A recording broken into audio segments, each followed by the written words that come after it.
إن الحمد لله نحمده ونستعينه ونستغفره ونعوذ بالله من شرور أنفسنا ومن سيئات أعمالنا من يهده الله فلا مضل له ومن يضلل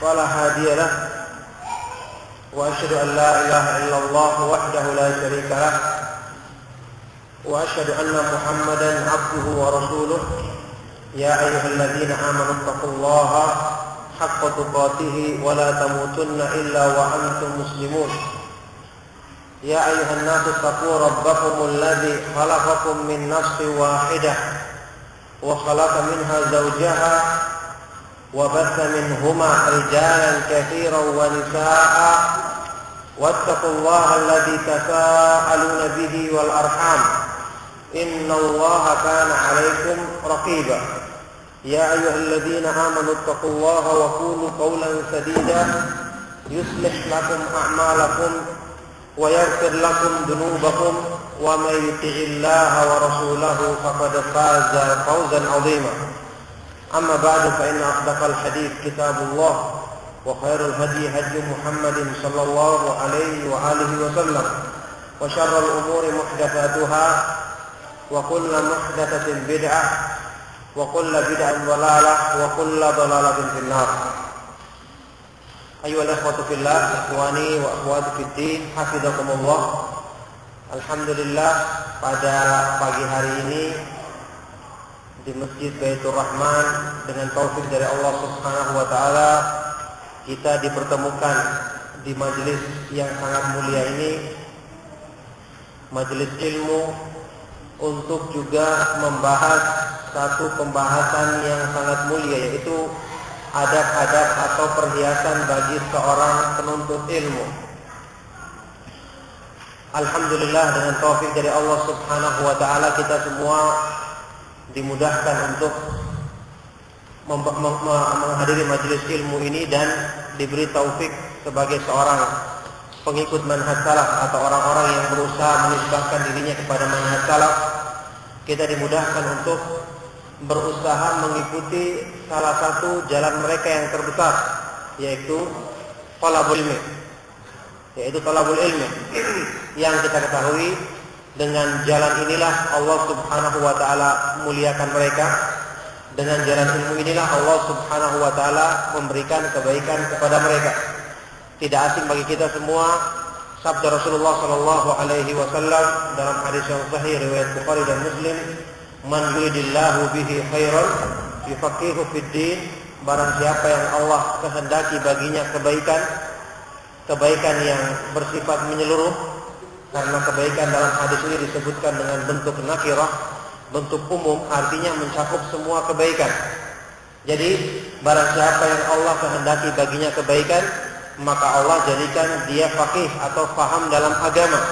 Yang berdasarkan hadis sahih ini berarti mafhum mukhalafahnya atau kebalikan dari hadis ini, seperti keterangan Ibnu Hajar, Ibnu Qayyim dan yang lainnya, bahwa orang-orang yang tidak diberikan taufik atau tidak memiliki keinginan untuk thalab ilmi, berarti Allah Subhanahu wa taala tidak menghendaki padanya kebaikan sama sekali. Maka satu hal yang kita syukuri, dengan ilmu kita akan bisa mencapai sekian besar, sekian banyak keutamaan yang Allah Subhanahu wa taala sediakan dalam agama ini dalam semua bentuknya. Saya sudah katakan tadi, khairan, man yuridillahu bihi khairan. Khairan di sini bersifat umum karena disebutkan dalam bentuk nakirah. Dalam bentuk nakirah, dalam bentuk kalimat syarat. Man yuridillahu ini menunjukkan arti umum, menunjukkan arti kebaikan yang mencakup semua kebaikan. Sehingga orang yang baru belajar agama, dengan ilmu dia akan baik dalam artian bisa disempurnakan kekurangan-kekurangannya.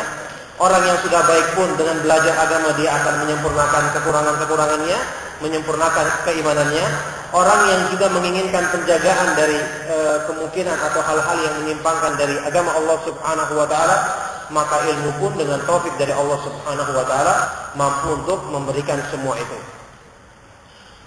Sebagai muqaddimah, saya ingin menyampaikan sedikit atau menyinggung sedikit tentang keutamaan ilmu. yang tentunya ini tidak asing bagi kita semua. Ayat-ayat Al-Quran dan hadis-hadis Rasulullah Sallallahu Alaihi Wasallam tentang keutamaan ilmu mestinya bagi seorang ikhwan salafi atau orang-orang yang menisbahkan diri kepada manhaj Ahlussunnah wal Jamaah tidak asing lagi.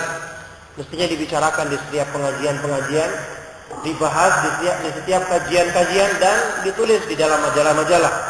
Maka hal ini tidak asing dan subhanallah, mungkin juga yang antum ketahui semua, di antara ulama yang menjelaskan masalah ini dengan keterangan yang sangat lengkap tentang keutamaan ilmu beserta keutamaan dari berbagai segi adalah apa yang ditulis oleh Al-Imam Ibnu Qayyim Al-Jauziyah rahimahullah taala dalam kitabnya Miftahul Daris Sa'adah jilid pertama, yang membahas khusus pada bab yang pertama khusus tentang keutamaan ilmu dari semua segi, dari firman Allah Subhanahu wa taala, hadis Rasulullah sallallahu alaihi wasallam dan ucapannya para ulama salaf yang sangat luar biasa penjelasan beliau tentang keutamaan ilmu yang beliau jelaskan dalam kitab tersebut, kitab Miftahul Daris Sa'adah, sampai lebih 150 segi keutamaan ilmu.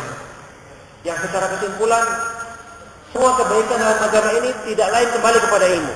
Ibnu Qayyim pernah mengatakan di antara keterangan yang beliau bawakan di kitab tersebut, kata beliau, kullu sifatin madahallahu bihal 'abda fil Qur'an fahuwa min samratil ilmi wa natijatihi, wa kullu sifatin zammallahu bihal 'abda fil Qur'an fahuwa min natijatil jahli wa samratihi. Semua sifat-sifat terpuji yang dengannya Allah Subhanahu wa taala memuji seorang hamba dalam Al-Qur'an, maka itu tidak lain merupakan buah dan hasil daripada ilmu. Semua sifat-sifat baik, semua sifat-sifat tercela. Sebaliknya semua sifat-sifat buruk,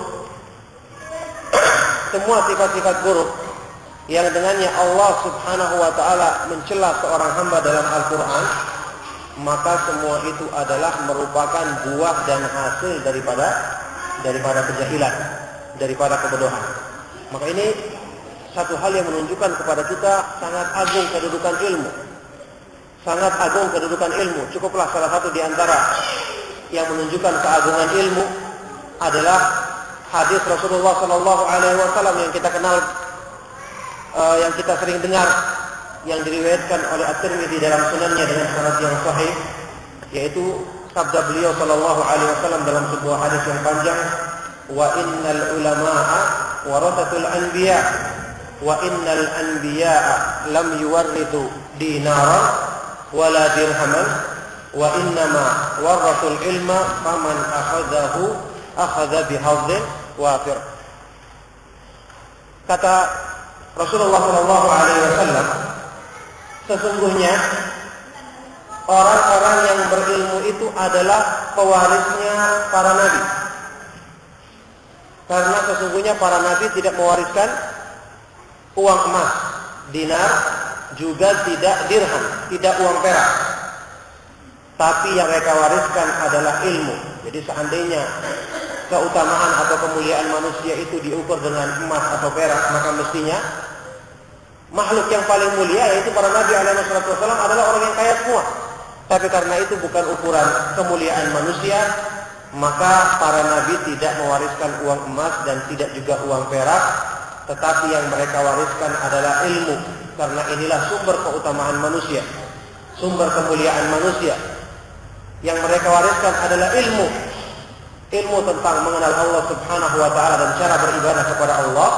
Maka barang siapa yang mengambil bagian dari warisan tersebut, berarti dia telah mengambil bagian yang sempurna. Bisa Anda perhatikan hadis yang mulia ini, bagaimana Nabi Shallallahu Alaihi Wasallam menyebutkan bahwa orang-orang yang berilmu adalah pewarisnya para nabi, ahli warisnya para nabi. Kita sepakat semua mengatakan bahwa di antara semua makhluk Allah yang paling mulia adalah para nabinya alaihi wassalatu wassalam. Maka ketika dikatakan orang-orang yang berilmu itu sebagai pewaris para nabi, yang kita ketahui dalam kaidah ilmu tentang warisan, bahwa yang namanya ahli waris itu adalah orang yang paling dekat hubungan kekerabatannya dengan yang diwarisi, ya kan? Maka kalau yang meninggal seorang laki-laki, ahli warisnya adalah anaknya, orang tuanya, istrinya, dan orang-orang yang dekat hubungan kerabat dengannya. Maka berarti ketika dikatakan orang-orang yang berilmu itu pewarisnya para nabi, ini menunjukkan bahwa di antara semua manusia yang paling tinggi kedudukannya, yang menempati kedudukan paling tinggi setelah kedudukannya para nabi adalah siapa? Adalah orang-orang yang berilmu, yang mengilmui dan mempelajari ilmu yang dibawa oleh para nabi alaihi wassalam. Sekaligus mereka mewarisi ilmunya, kemudian mewarisi tugasnya para nabi dalam artian mengemban tugas menyampaikan dakwah kepada manusia. Juga mestinya mereka adalah yang mewarisi sifat-sifatnya para nabi dalam artian yang paling terdahulu mengamalkan ilmu tersebut, juga mewarisi cobaan-cobaan dan ujian-ujian yang dialami oleh para nabi dalam mengilmui, mengamalkan dan mendakwakan agama Islam ini. Ini kedudukannya orang-orang yang berilmu, sehingga disebutkan dalam biografinya Al-Imam Abu Abdurrahman Abdullah ibn Mubarak Al-Marwazi, salah seorang ulama Ahlus Sunnah yang sangat terkenal dari kalangan tabi'in. Abdullah ibn Mubarak yang sangat terpercaya dalam meriwayatkan hadis dan disebut-sebut sebagai salah seorang ulama yang digelari Amirul Mukminin fil Hadis, pimpinannya kaum mukminin dalam masalah hadis, dan hadisnya pun dikeluarkan oleh Imam Bukhari, Imam Muslim dan yang lainnya. Disebutkan dalam biografi beliau bahwa Abdullah ibn Mubarak ini, beliau adalah seorang pedagang yang cukup berhasil dalam usahanya, seorang saudagar yang beliau lakukan semua itu adalah semata-mata supaya bisa menghidupi atau memberikan bantuan kepada beberapa ulama ahli hadis di zamannya. Dan rata-rata ulama yang terkenal dan semua perawi-perawi yang thiqah yang dikeluarkan oleh Imam Bukhari dan Muslim dan yang lainnya, seperti Ismail bin Ulayyah, termasuk juga imam yang terkenal Fudail bin Iyad dan para ulama yang lainnya.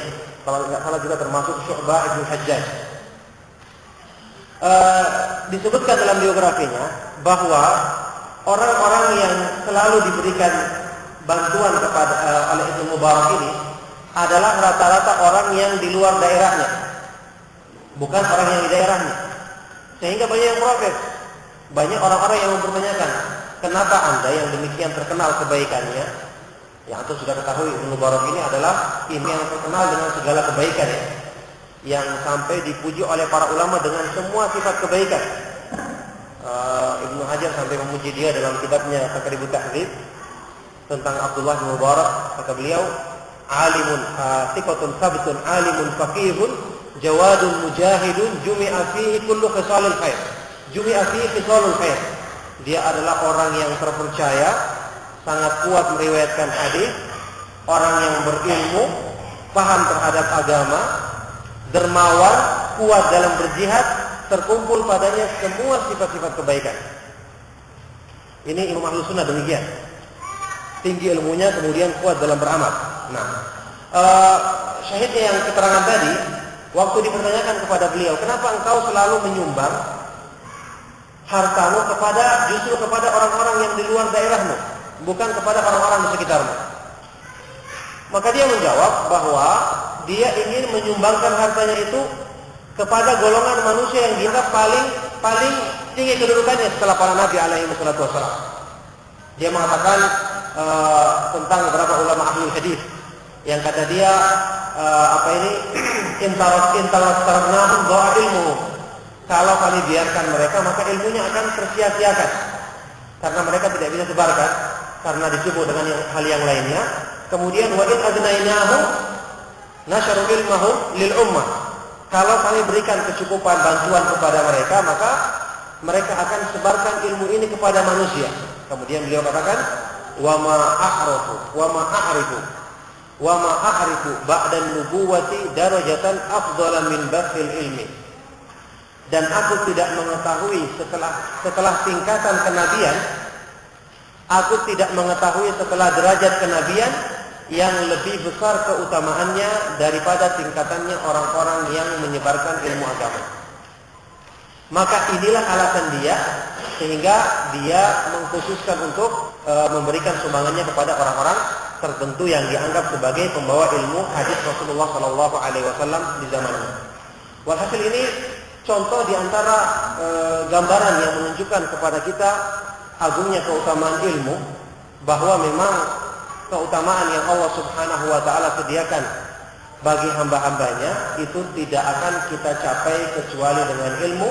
Maka bersyukurlah kita kepada Allah Subhanahu wa taala karena diberikan hidayah untuk bisa mengenal jalan salaf, untuk diberikan semangat untuk talabul ilmi yang ini merupakan pertanda kebaikan bagi kita semua. Ibnu Qayyim rahimahullah taala juga mengatakan, "Lau lam yakun fil ilmi illa al-qurbu min rabbil alamin wal iltihaqu bi'alamil malaikati wa suhbatil mala'il a'la lakafa bihi syarafan wa fadla fa kaifa wa izzud dunya wal akhirati manutun bihi masyrutun bi tahsilih." Seandainya, kata beliau Ibnu Qayyim setelah menyebutkan sekian banyak keutamaan ilmu, seandainya saja tidak ada pada keutamaan ilmu, tidak perlu ada keutamaan ilmu kecuali cuma sekedar al-qurbu min rabbil alamin, mendekatkan kita dari Allah Subhanahu wa taala. Seandainya tidak ada keutamaan ilmu kecuali dia sebagai ibadah, sebagai ibadah saja. Kemudian al-iltihaqu bil malaikah, bi alamil malaikah, menjadikan kita bisa mencapai kedudukannya para malaikat, serta menjadikan kita bisa menyertai makhluk-makhluk Allah yang paling mulia. Seandainya tidak ada keutamaan ilmu kecuali ini, kata beliau, lakafa bihi syarafan wa fadla, cukuplah itu sebagai keutamaan dan kemuliaan. Maka bagaimana lagi kalau dikatakan, kata beliau, fa kaifa wa izzud dunya wal akhirati manutun bihi masyrutun bi tahsil. Bagaimana lagi kalau dikatakan bahwa semua kemuliaan di dunia dan akhirat itu tergantung daripada ilmu dan disyaratkan untuk kita dapatkan kalau kita berusaha untuk menghasilkan ilmu bagi diri kita. Jadi bisa dibayangkan semua keutamaan di dunia dan di akhirat tidak akan didapatkan kecuali dengan orang yang mempelajari, memahami dan mengamalkan agama Allah Subhanahu wa taala. Jadi sekali lagi ini semua menunjukkan kepada kita akan agungnya keutamaan ilmu yang menyeluruh, bahwasanya ilmu agama yang kita pelajari ini adalah memang merupakan anugerah yang terbesar yang Allah Subhanahu wa taala berikan kepada kita, yang dengannya kita diberikan peluang untuk bisa mencapai kemuliaan yang sebesar-besarnya di hadapan Allah Subhanahu wa taala. Kemudian ikhwan wa akhwati fi din rahimakumullah, maka dalam rangka untuk meringkas keterangan yang akan Anda sampaikan dalam mukaddimah ini, Ana ingin sedikit menjelaskan tentang segi-segi keutamaan ilmu. Sekali lagi saya sebenarnya tidak membawakan ayat-ayat dan hadis-hadis tentang ilmu karena sudah sering ya. Maka saya akan sebutkan ringkasan-ringkasan saja. Saya ingin menyebutkan segi-segi keutamaan ilmu yang saya katakan tadi, kebaikannya itu menyeluruh bagi orang yang merasa dirinya kurang, maka dia akan butuh ilmu untuk menyempurnakan kekurangan dirinya. Sebagaimana orang yang merasa dirinya sudah baik, dia juga akan butuh untuk menyempurnakan kebaikannya. Dan orang-orang yang menginginkan penjagaan bagi dirinya agar tidak tersesat di jalan Allah Subhanahu wa taala, dia juga butuh ilmu.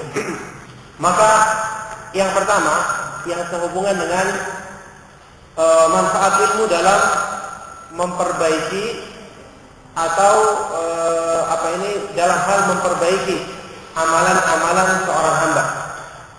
Kita ketahui semua bahwa rata-rata kita yang alhamdulillah diberikan taufik oleh Allah Subhanahu wa taala untuk mengenal manhaj salaf, kita mengakui bahwa kita punya banyak kekurangan dalam ilmu agama, dalam masalah pengamalan, dalam masalah iman, apalagi ditambah dengan masa lalu kita yang rata-rata jauh dari ilmu. Maka wajar kalau kita dapatkan banyak kekurangan-kekurangan setelah kita masuki dan mempelajari manhaj salaf ini. Tapi alhamdulillah Allah Subhanahu wa taala jadikan pada ilmu yang hak ilmu yang dibawa oleh Nabi Shallallahu Alaihi Wasallam, Allah jadikan pada ilmu ini satu keistimewaan, satu kemampuan untuk mengarahkan orang yang mempelajarinya, bahkan memaksanya untuk diarahkan pada kebaikan. Ini diantara sifatnya ilmu. Ilmu itu bisa membimbing manusia kepada kebaikan tanpa disadarinya. Ibnu Abbas radhiyallahu taala anhu, kemenakannya Rasulullah sallallahu alaihi wasallam pernah mengatakan, kullu sultanin fil Qur'ani fahuwa hujjah. Kullu sultanin fil Qur'ani fahuwa hujjah. Coba dipahami ya keterangan ini. Semua kata-kata sultan, kata-kata sultan dalam Al-Quran, maka itu artinya adalah hujjah. Hujjah artinya ya argumentasi ilmiah ya, dalil dari Al-Quran dan Sunnah, itu artinya hujjah. Semua kata-kata sultan dalam Al-Quran, kata Ibnu Abbas, maka itu artinya adalah dalil dari Al-Quran dan Sunnah, argumentasi ilmiah dari Al-Quran dan Sunnah. Kita perhatikan kenapa Ibnu Abbas sampai, atau kenapa ini dari keterangan Ibnu Abbas ini, kenapa Allah Subhanahu wa taala ketika menyebutkan dalil dari dalam Al-Quran dan Sunnah selalu menggunakan kata-kata sultan. Kita ketahui sultan artinya secara bahasa penguasa, artinya penguasa, pemerintah, sultan namanya. Atau secara bahasa lebih dari asal usul bahasa ini artinya adalah sesuatu yang memiliki tasalluf. Tasalluf itu kemampuan untuk memaksa dan mengarahkan orang. Itu namanya sultan. Kenapa sampai Allah Subhanahu wa taala mensifati dalil dari Al-Quran yang terdapat dalam Al-Quran dan Sunnah dengan kata-kata sultan? Diterangkan oleh Ibnu Qayyim dalam kitab yang saya katakan tadi, ini menunjukkan bahwa ilmu dari Allah Subhanahu wa taala itu, Al-Quran dan Sunnah itu memiliki kemampuan untuk mengarahkan orang yang memilikinya untuk berbuat baik. Kalau tadinya dia masih setengah-setengah semangatnya, kebaikan-kebaikannya masih kurang, maka dengan ilmu dia akan diarahkan kepada kebaikan. Dan subhanallah, ini bukan cuma dialami oleh kita, yang insya Allah kita semua merasakan. Orang yang semakin lama ngaji mesti dia akan merasakan dalam dirinya banyak perubahan-perubahan. Dia mesti akan merasakan dalam dirinya timbul semangat untuk selalu berbuat baik. Ini juga ternyata dialami di zamannya para ulama salaf. Dialami oleh para ulama salaf sebelum kita. Saya ingat keterangannya Imam Az-Zahabi dalam Syiar A'lamin Nubala sewaktu menyebutkan dalam biografinya salah seorang imam Ahlussunnah yang terkenal dari kalangan tabi'ut tabi'in yang bernama Hisham ibnu Abi Abdillah Ad-Dastawai, yang dia juga ini termasuk ulama ahli hadis yang sangat terpercaya dalam meriwayatkan hadis dan juga dikeluarkan hadisnya oleh Imam Bukhari, Muslim dan yang lainnya. Dalam biografinya Imam Hisham Ad-Dastawai ini, beliau ini rahimahullah pernah mengatakan, wallahi inni la astati'u an aqula inni dhahabtu yawman qad adbul haditha lillahi azza wa jalla. Dia mengatakan, demi Allah, saya tidak mampu untuk mengatakan, saya tidak mampu untuk berkata bahwa saya pernah pergi sehari saja menuntut ilmu hadis dalam keadaan memastikan niat saya ikhlas karena Allah Subhanahu wa taala semata-mata. Ini ucapannya salaf yang menunjukkan tawadhu'nya mereka ya, yang menunjukkan rendah dirinya mereka. Kata Imam Az-Zahabi sewaktu mengomentari ucapannya Hisham Ad-Dastawai ini, beliau mengatakan, wallahi wala ana, demi Allah, demikian pula saya tidak berani memastikan seperti itu. Maka kita pun mengatakan wallahi wala nahnu, demikian pula kita saat ini tidak berani memastikan. Kemudian Az-Zahabi menerangkan makna ucapannya Hisham Ad-Dastawai ini, bahwasanya para ulama salaf dulu juga sewaktu talabul ilmi dalam upaya untuk menempuh manhaj salaf, tidak semua mereka itu dari awal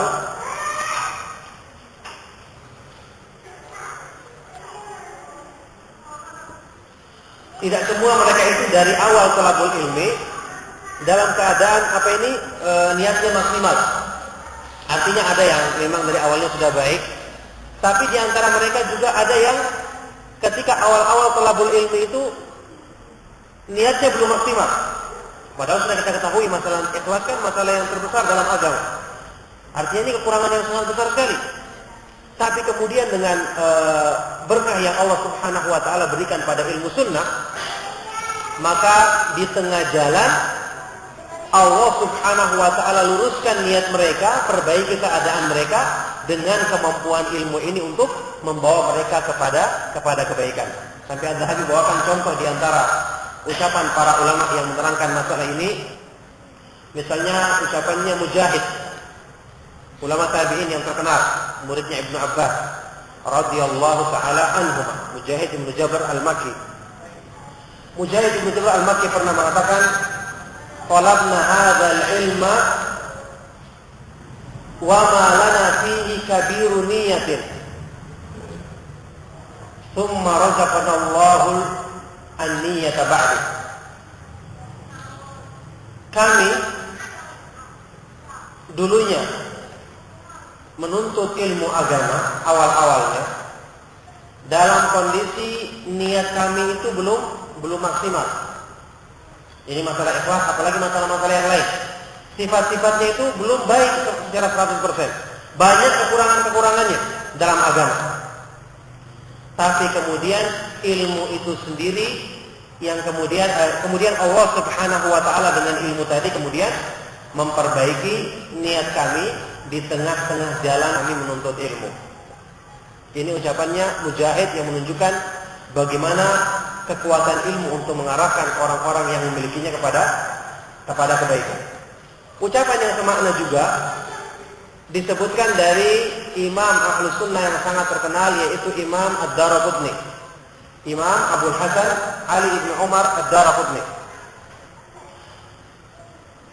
Beliau pernah mengatakan, "Talabna hadzal ilma li ghairillahi fa aba an yakuna illa lillah." Kami dulunya menuntut ilmu agama bukan karena Allah, tetapi ilmu itu sendiri yang enggan, ya. Ilmu itu sendiri enggan kemudian membawa kami untuk ikhlas semata-mata karena Allah Subhanahu wa taala. Jadi ini keterangan yang menunjukkan kepada kita bahwa ilmu itu seperti yang saya terangkan tadi memiliki kemampuan untuk mengarahkan orang-orang yang mempelajarinya kepada kebaikan. Oleh karena itu orang yang terus berusaha untuk belajar, untuk talabul ilmi, maka dengan taufik daripada Allah Subhanahu wa taala akan dibenahi kekurangan dirinya, akan dibersihkan kotoran-kotoran dalam hatinya. Dan ini sudah antum ketahui semua di antara sifat atau keistimewaan yang Allah Subhanahu wa taala jadikan pada ilmu sunnah. Di antara sifat yang Allah Subhanahu wa taala jadikan pada ilmu sunnah Rasulullah sallallahu alaihi wasallam adalah seperti yang digambarkan oleh Nabi kita Muhammad sallallahu alaihi wasallam dalam hadis yang sahih riwayat Imam Bukhari dan Muslim.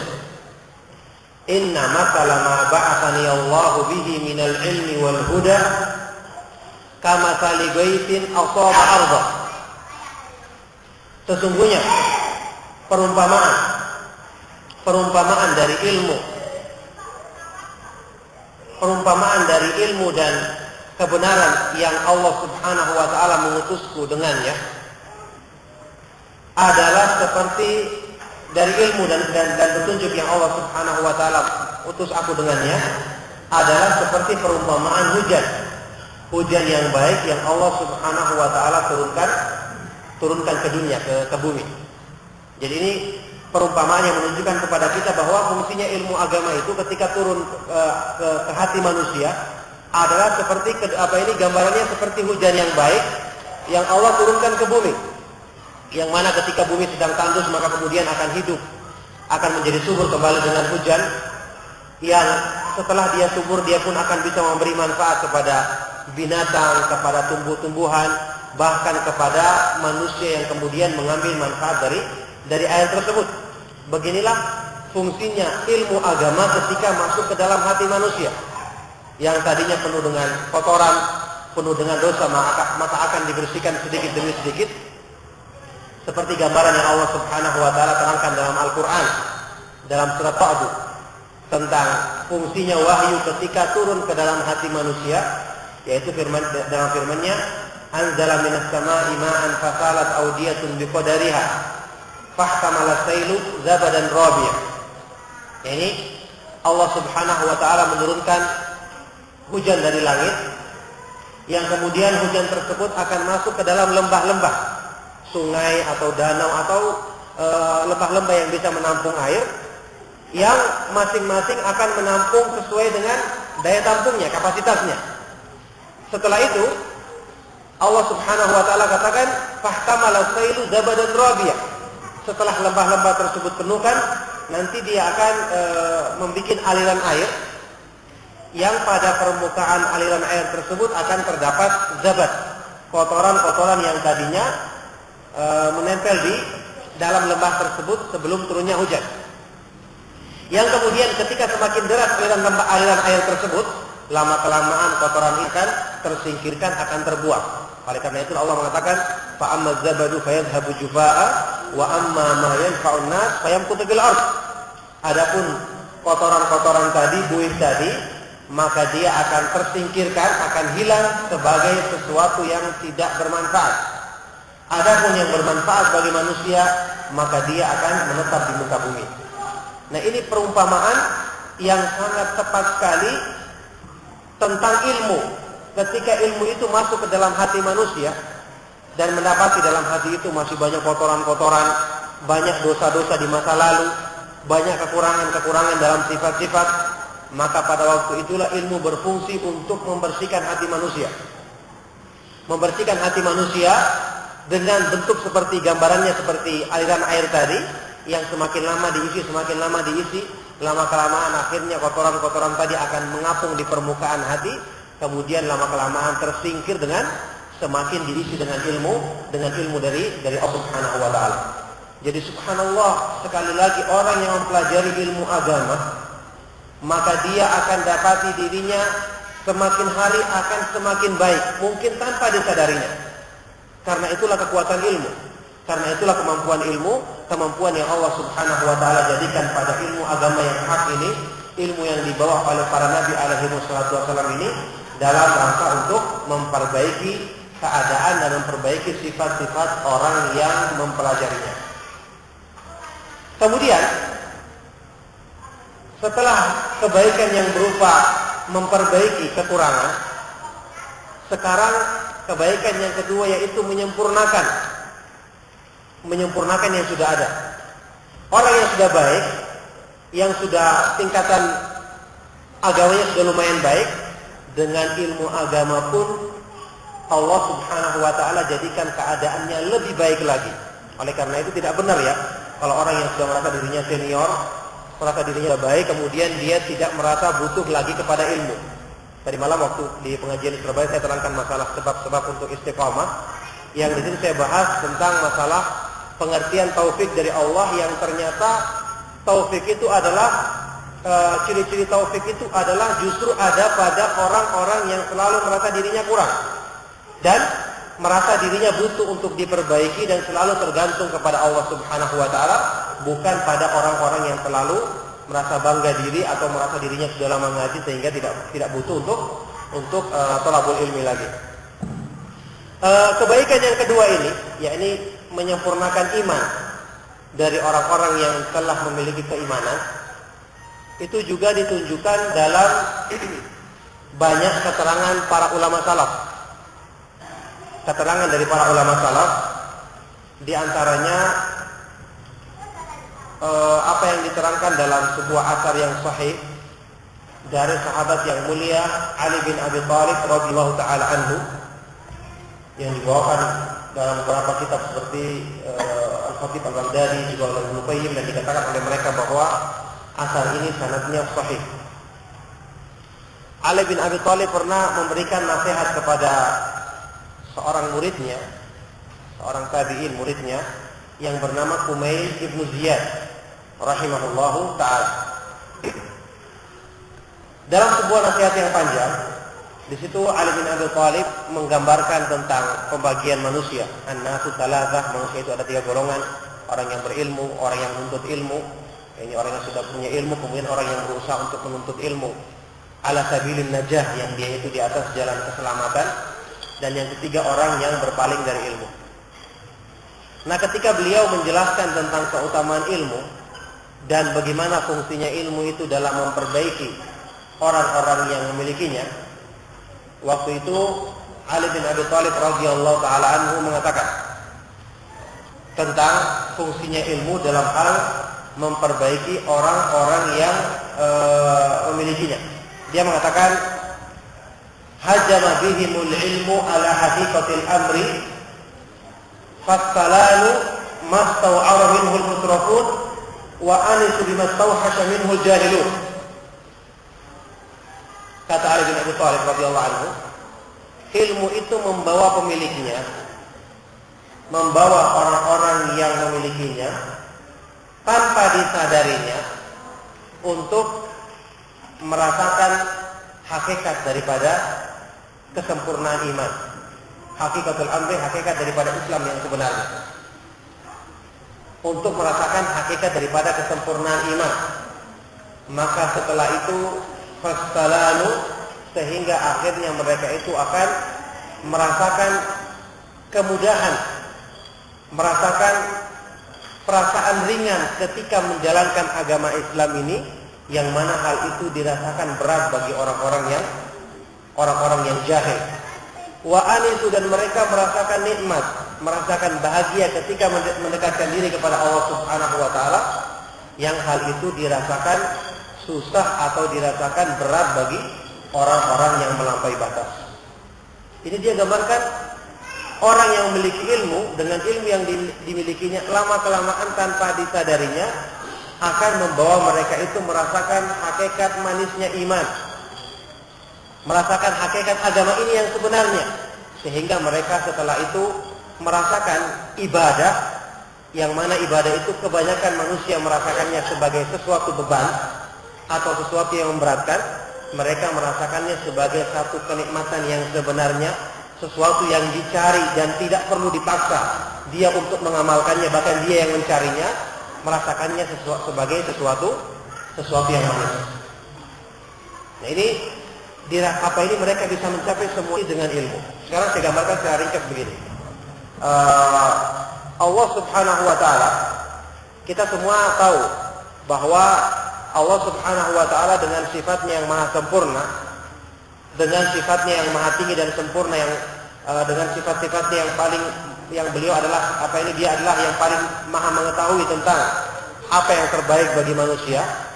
Maka dengan sifat-sifat inilah Allah Subhanahu wa taala menurunkan syariatnya. Yang oleh karena itu kita sepakat bahwa syariat Islam ini diturunkan semata-mata untuk kebaikan dan kemaslahatan bagi manusia.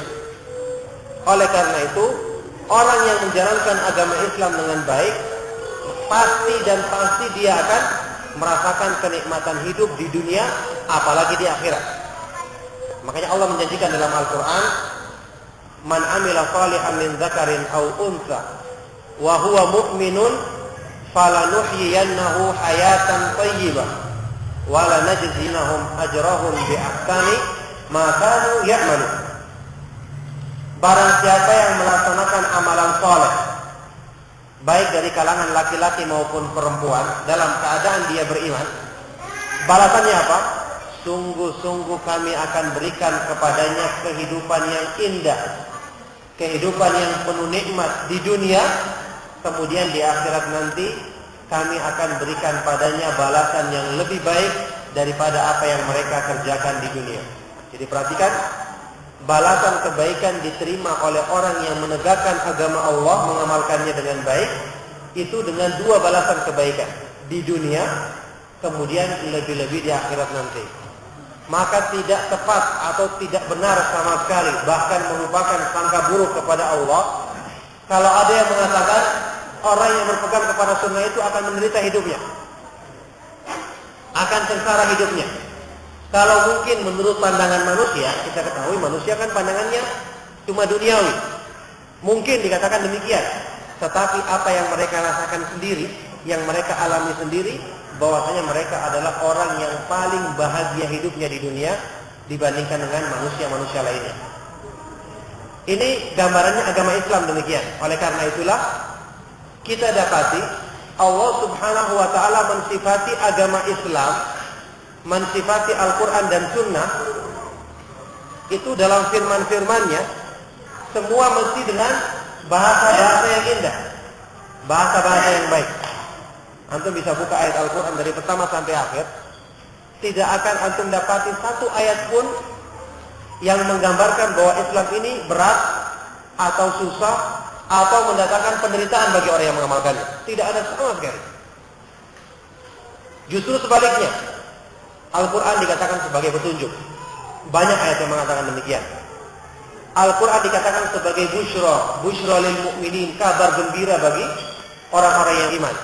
Nabi kita Muhammad SAW dikatakan sebagai apa? Rahmatan lil alamin, rahmat bagi alam semesta. Ini semua bahasa-bahasa yang indah, bahasa-bahasa yang menunjukkan kenikmatan bagi orang yang mengamalkannya. Sebaliknya hal-hal yang terkesan susah, bagaimana Allah gambarkan dalam Al-Quran? Yuridullahu bikumul yusra wa la yuridu bikumul usra. Allah menghendaki kemudahan bagimu dan Dia tidak menghendaki kesulitan bagimu. Wa ma ja'ala 'alaikum fid dini min haraj. Dan Allah Subhanahu wa taala tidak menghendaki bagi kalian semua dalam agama ini rasa berat atau perasaan susah. Ini gambaran Al-Quran. Sekarang bagaimana gambaran tentang dari sunnah Nabi Sallallahu Alaihi Wasallam? Bagaimana Nabi Sallallahu Alaihi Wasallam menggambarkan tentang iman yang sempurna misalnya dalam banyak hadis-hadis yang kita kenal di antaranya. Misalnya sabda Rasulullah Sallallahu Alaihi Wasallam dalam hadis dalam Sahih Bukhari dan Muslim, "Salatul man fihi wajada bihinna halawatal iman." Ada 3 perkara barang siapa yang memilikinya maka dia akan merasakan kemanisan iman. Bayangkan, iman yang sempurna digambarkan sebagai sesuatu yang manis, sesuatu yang nikmat. Artinya orang yang merasakannya atau apa ini memilikinya, dia akan merasakan iman tersebut sebagai sesuatu yang dibutuhkannya, sebagai sesuatu yang nikmat, bukan yang dia dipaksa-paksa melakukannya. Dalam Sahih Muslim yang lainnya, Rasulullah SAW pernah bersabda, "Dzaka ta'mal iman, man radiya billahi rabban wa bil islami dinan wa bi Muhammadin sallallahu alaihi wasallam rasulah." Akan merasakan kelezatan iman, kenikmatan iman. Siapa itu? Orang yang ridha Allah sebagai Rabbnya, Islam sebagai agamanya, dan Nabi Muhammad sallallahu alaihi wasallam sebagai rasulnya.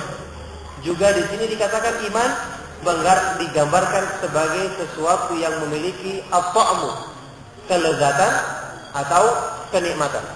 Nah, ini gambaran Nabi Shallallahu Alaihi Wasallam tentang iman seperti itu, iman yang sempurna.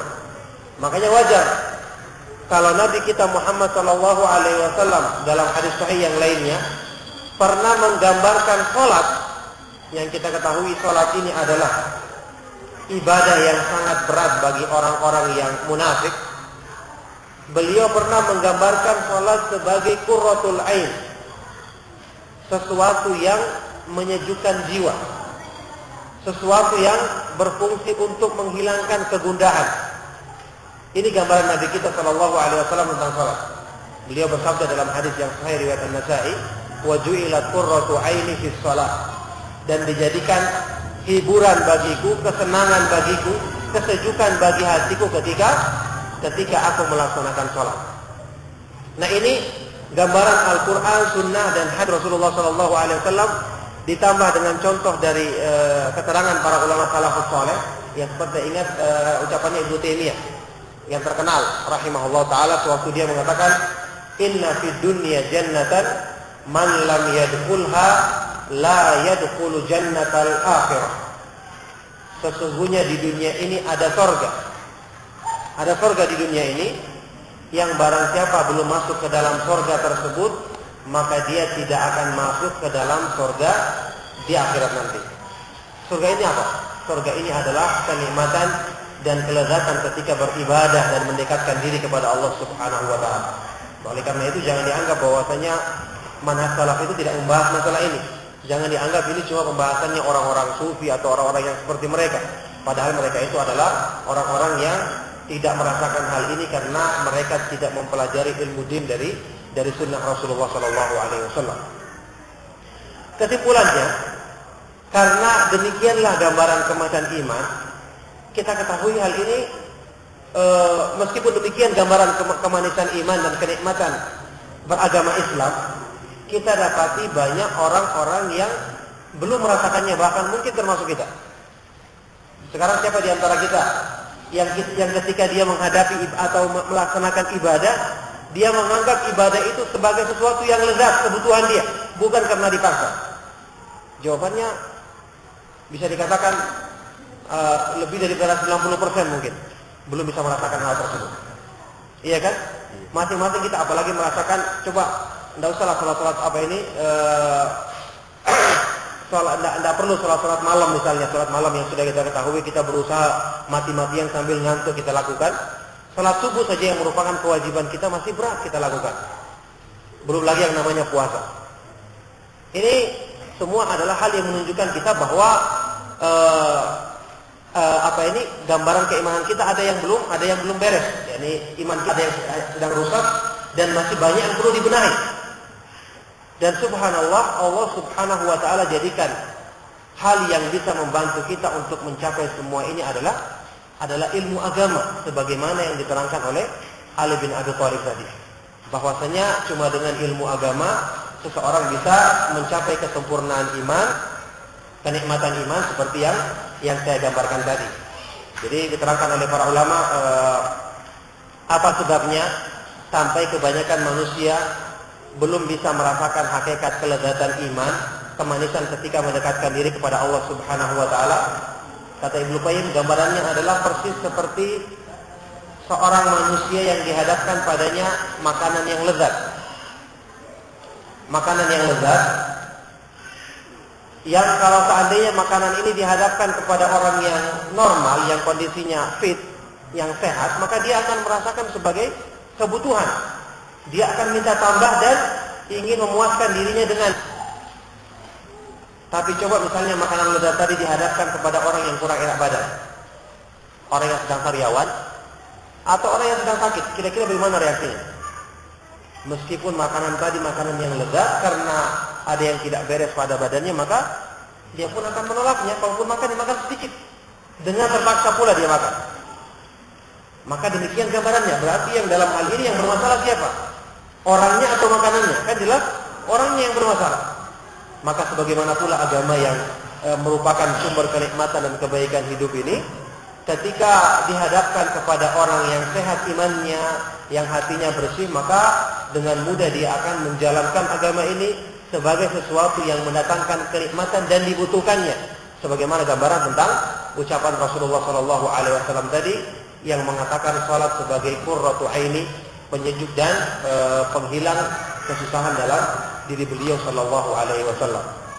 Maka sekali lagi inilah maknanya ucapan Ali bin Abi Thalib tadi yang menggambarkan bahwa ilmu itu hajama bihimul ilmu ila haqiqatil amri.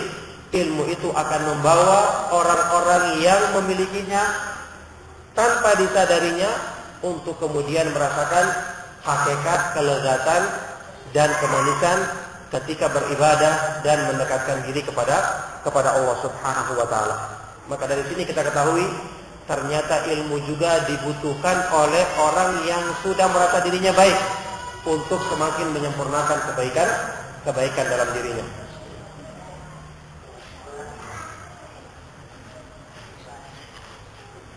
Kemudian yang terakhir, fungsi ilmu dalam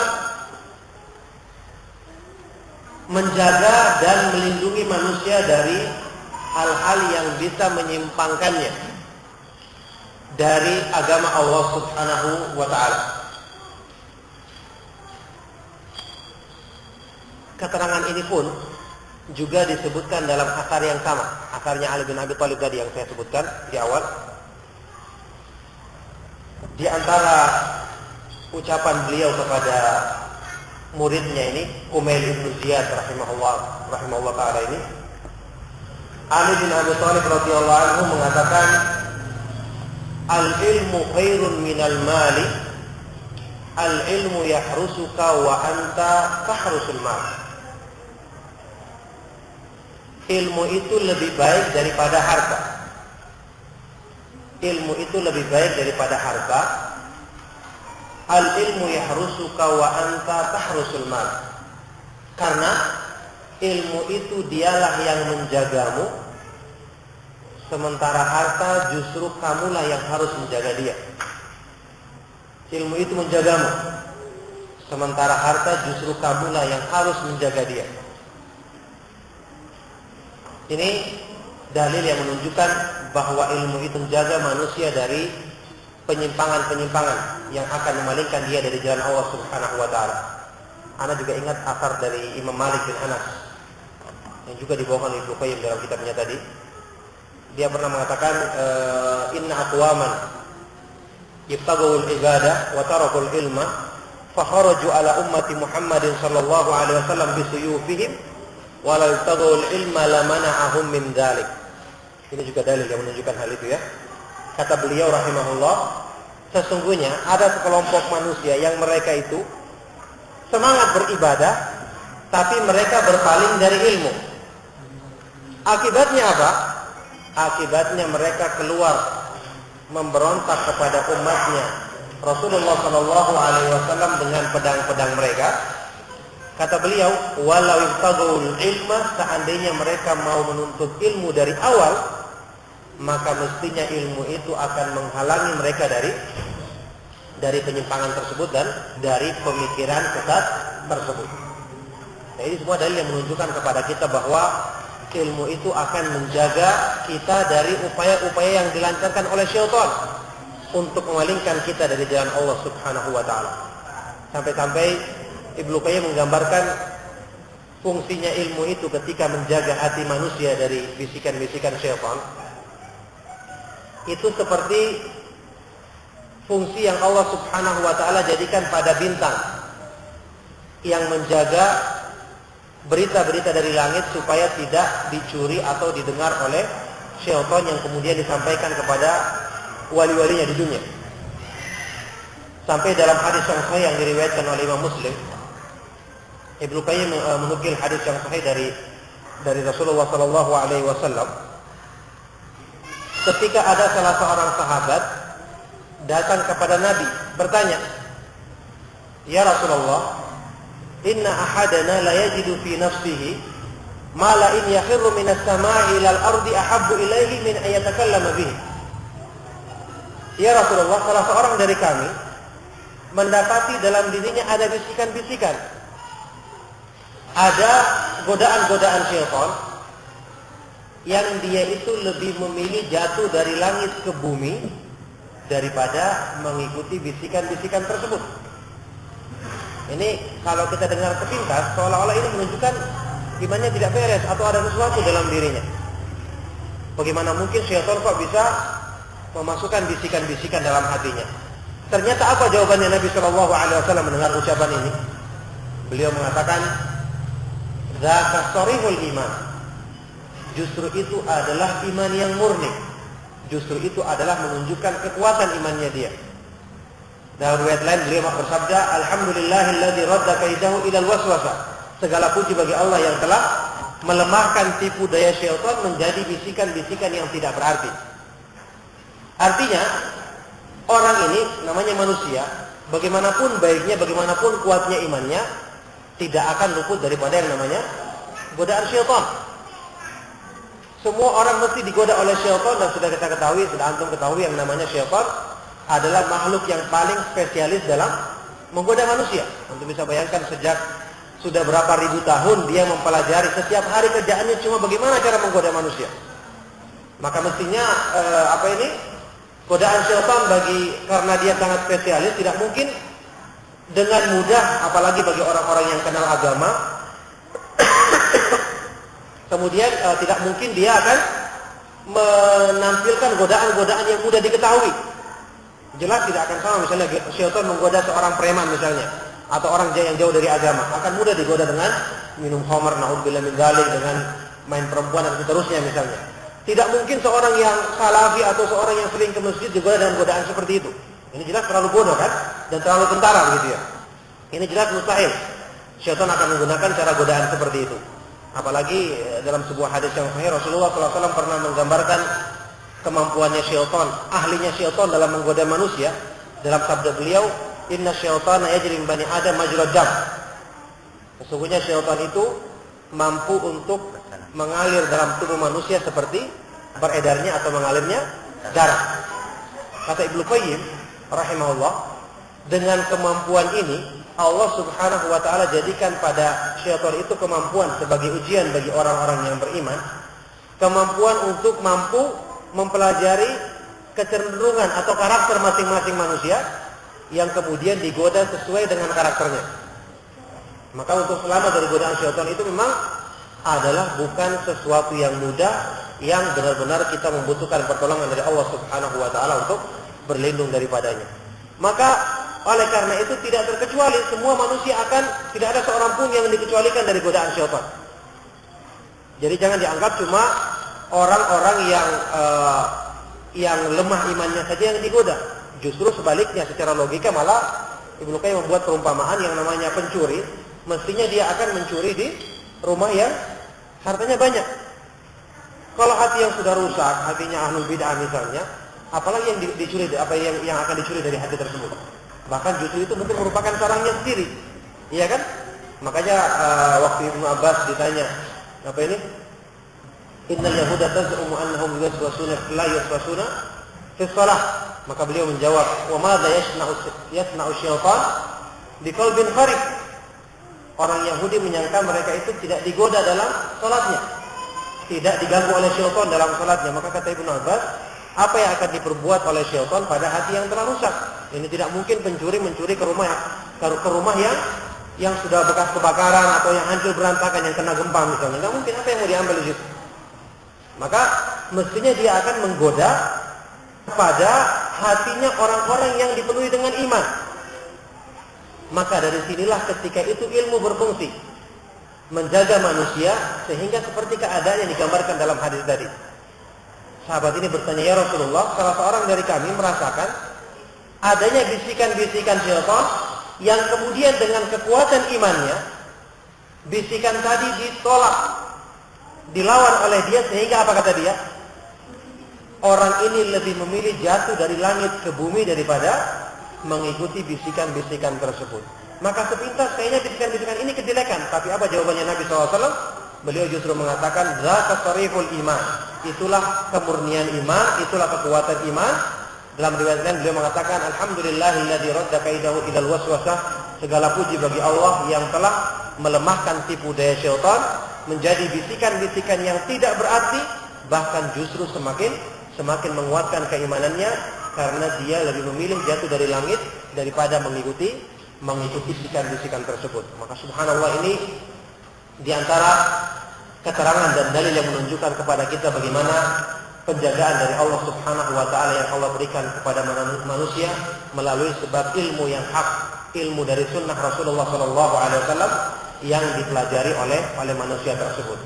Maka ini ayol ikhwatu fillah, ikhwani wa akhwati fid din rahimakumullah, beberapa penjelasan atau kesimpulan daripada keutamaan ilmu yang demikian luas dan demikian banyak. Sekali lagi sengaja saya tidak menyebutkan dalil-dalil dari Al-Quran dan Sunnah yang sudah sangat kita kenal sehubungan dengan keutamaan ilmu. Maka saya sampaikan keterangan tadi mungkin bisa memberikan faedah bagi kita semua akan agungnya kedudukan ilmu, kemudian luasnya kebaikan ilmu yang ternyata mencakup semua kebaikan yang kita butuhkan dalam agama ini. Maka siapapun kita, bagaimanapun kondisi kita, semua kita butuh kepada ilmu, butuh kita untuk mendapatkan manfaat dari kebaikan yang Allah Subhanahu wa taala sediakan bagi orang-orang yang menuntut ilmu agama ini. Maka demikian apa yang saya sampaikan untuk muqaddimah dari pembahasan kitab ini. Kemudian pada kesempatan berikutnya kita istirahat sebentar. Kita akan teruskan insyaallah dengan membahas kitab Hilyah Thalibul Ilmi, perhiasan bagi penuntut ilmu. Sekali lagi seperti tadi yang diumumkan bahwa mestinya karena waktunya ringkas dan terbatas, kita cuma bisa membahas poin-poin yang disebutkan oleh Syekh Bakar Abu Zaid tentang adab penuntut ilmu dengan keterangan-keterangannya. Adapun selengkapnya bisa bisa di copy dari keterangan yang sudah saya sampaikan ini dalam pengajian rutin di internet. Semoga Allah Subhanahu wa taala memberikan kebaikan kepada kita semua, dan semoga Allah Subhanahu wa taala menganugerahkan kepada kita kebaikan dengan menuntut ilmu agama ini. Razaqanallahu wa iyyakum ilman nafi'an wa amalan shalihan. Sallallahu alaihi wasallam wa barak ala nabiyyina Muhammadin wa ala alihi wa ashabihi wa man tabi'ahum bi ihsan ila yaumil qiyamah wa akhiru da'wana alhamdulillahi rabbil alamin.